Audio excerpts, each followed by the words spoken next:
नमस्कार. आज मी तुमच्यापुढे श्री विष्णूंचा चौथा अवतार नरसिंह आणि पाचवा अवतार वामन कथा घेऊन आली आहे.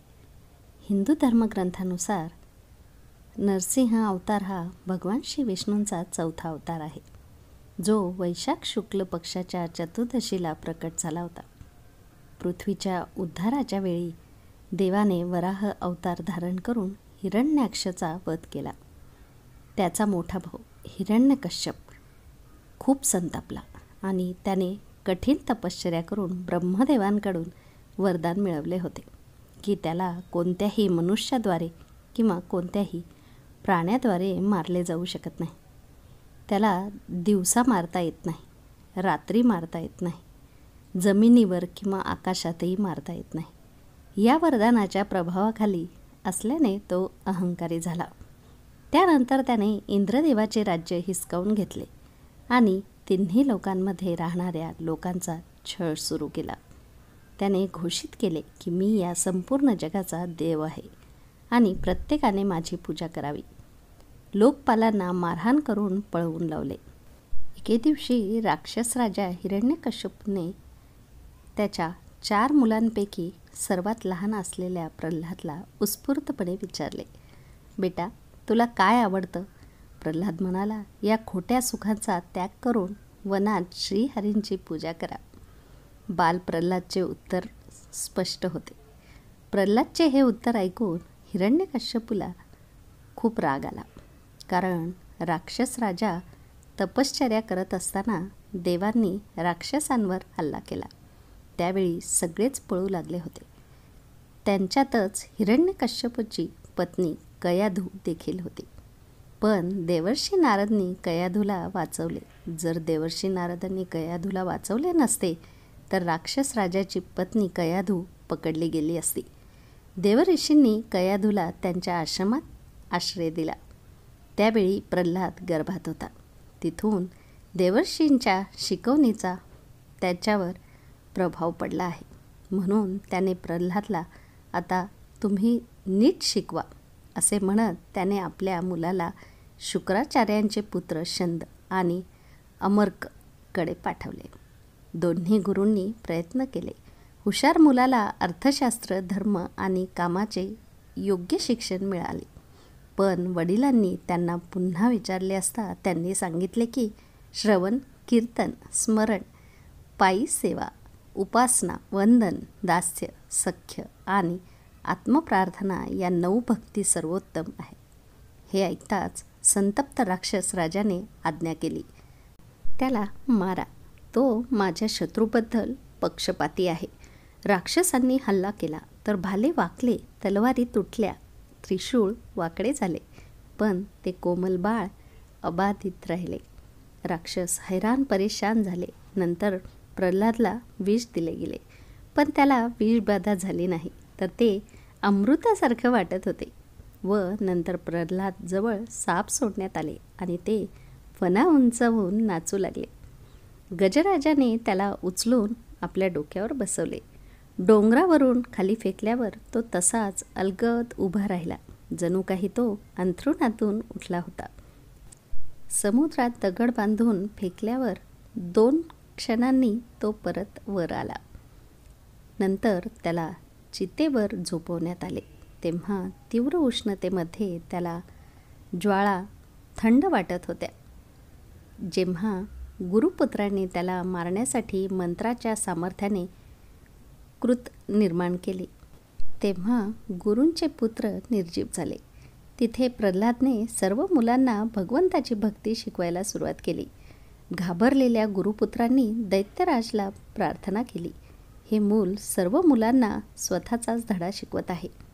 त्यानंतर मात्र हिरण्यकश्यपूला खूप राग आला व तो म्हणाला, तुम्ही कोणाच्या बळावर माझा अनादर करत आहात? हिरण्यकश्यपूने प्रल्हादला बांधून स्वतः तलवार हाती घेतली. तुझ्यात आणि सर्व ब्रह्मांडात कोणाचे सामर्थ्य आहे? तो कोठे आहे? प्रल्हाद हा निर्भय होता. तो म्हणाला, माझ्यात, तुमच्यात, तलवारीत, सगळीकडे, सर्वत्र, या स्तंभातही नक्कीच आहे.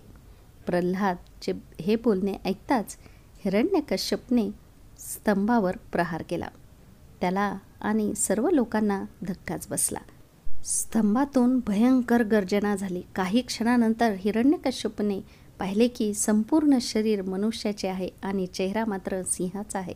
मोठी नखं आणि चमकणारे डोळे, सोनेरी दात. स्तंभातून एक अतिशय अक्राळ विक्राळ रूप प्रकट झाले. रूप पाहून काही घाबरले तर काही मारले गेले किंवा काही पळून गेले. हिरण्यकश्यपला भगवान नरसिंहाने पकडले. ब्रह्मदेवांनी मला वरदान दिले आहे. तडफडत असताना हिरण्यकश्यपू ओरडला, मी दिवसा मरणार नाही, रात्री मरणार नाही. कोणताही देव, दानव, मानव किंवा प्राणी मला मारू शकणार नाही. मी राजमहालात किंवा बाहेर मरणार नाही. माझ्या विरुद्ध सर्व शस्त्रे निरुपयोगी ठरतील. जमीन, पाणी, आकाश सर्वत्र मी अमर आहे. नरसिंह म्हणाले, संध्याकाळ झाली आहे. मी कोण आहे ते मला पहा. हा दाराचा उंबरठा. ही माझी नखं आहेत आणि तू माझ्या मांडीवर पडून आहेस. असे म्हणत देवाने आपल्या नखांनी त्याची छाती फाडली आणि अशा प्रकारे हिरण्यकश्यपू मरण पावला. आता बघूयात वामन अवतार कथा.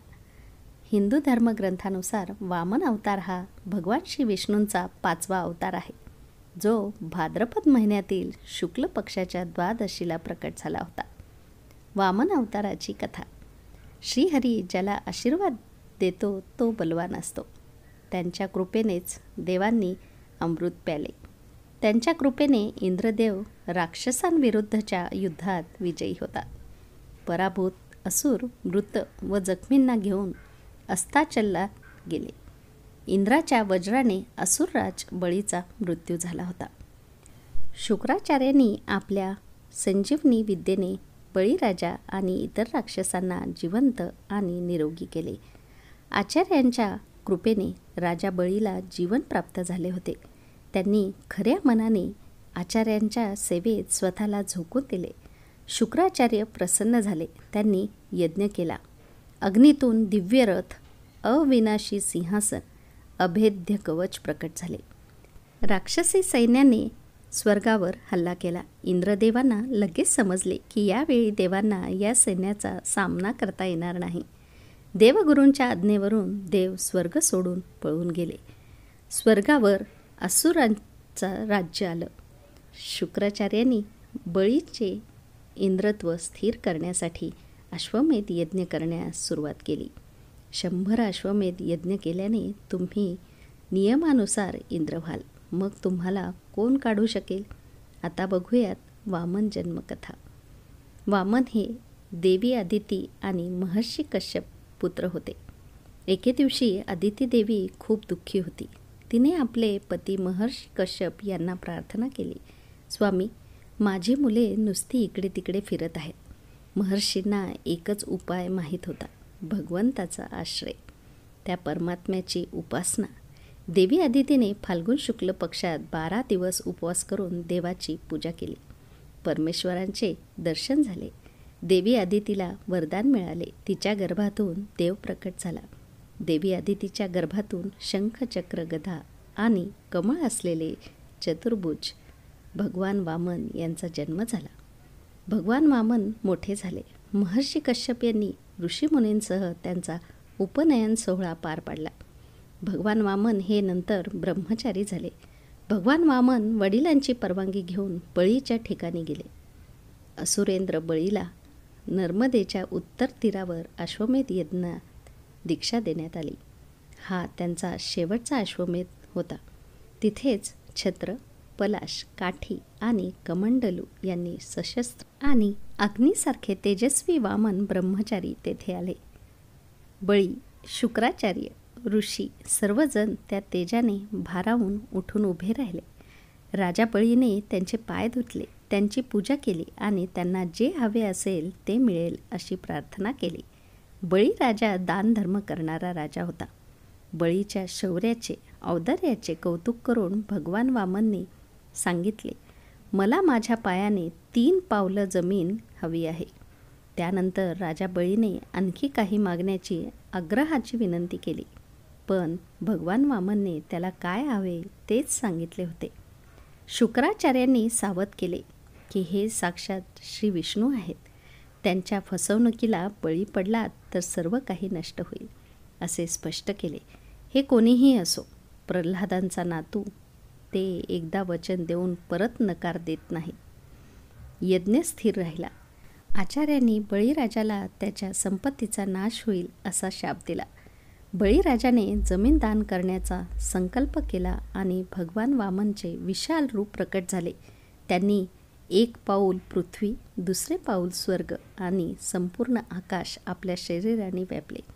त्यांचा डावा पाय ब्रह्मलोकांच्या वर गेला. त्यांच्या अंगठ्याच्या नखाने विश्वाचे आवरण थोडेसे तुटले होते. तेथून ब्रह्मद्रवाने ब्रह्मांडात प्रवेश केला. ब्रह्मदेवांनी भगवंताचे पाय धुतले आणि त्या ब्रह्मद्रवाला चरणोदक आपल्या कमंडलूत घेतले. तेच ब्रह्मद्रव गंगा झाले. आता तिसरे पाऊल कुठे ठेवू, जागा कुठे आहे? देवाने बळीराजाला नरकाची भीती दाखवली. जर तुम्ही संकल्प केला आहे आणि दान केले नाही तर तुम्ही नरकात जाल. बळीराजाने डोके टेकवले आणि म्हणाला, तिसरे पाऊल हे माझ्या डोक्यावर ठेवा. परमेश्वराने तेथे पाऊल ठेवले. आता तुला पाताळात वास्तव्य करावे लागेल. आणि श्री विष्णू राजा बळीवर प्रसन्न झाले आणि त्याला वरदान मागायला सांगितले. त्यामुळे बळीराजाने त्याला पाताळात स्थायिक होण्याची विनंती केली. बळीची इच्छा पूर्ण करण्यासाठी देवाला पाताळ लोकात जावे लागले. भगवान श्री विष्णू पाताळात गेल्यानंतर सर्व देवता आणि माता लक्ष्मी चिंताग्रस्त झाले. पती भगवान श्री विष्णूंना परत आणण्यासाठी माता लक्ष्मी एका गरीब स्त्रीचा वेश धारण करून राजा बळीकडे गेली आणि त्याला आपला भाऊ बनवून राखी बांधली. त्या बदल्यात त्यांनी भगवान श्री विष्णूंना पाताळातून परत घेऊन जाण्याचे वचन घेतले. पाताळातून बाहेर पडताना भगवान श्री विष्णूंनी राजा बळीला वरदान दिले, ज्यानुसार ते आषाढ शुक्ल पक्षाच्या एकादशीपासून कार्तिक शुक्ल पक्षाच्या एकादशीपर्यंत पाताळात राहतील. यालाच देवउठणी एकादशी असे म्हणतात. तर मित्रांनो, तुम्हाला ही कथा आवडली असेल तर नक्कीच लाईक आणि शेअर करा. आणि हो, RD स्टोरीजला सबस्क्राईब करायला विसरू नका. पुन्हा भेटूयात उद्याच्या गोष्टीमध्ये.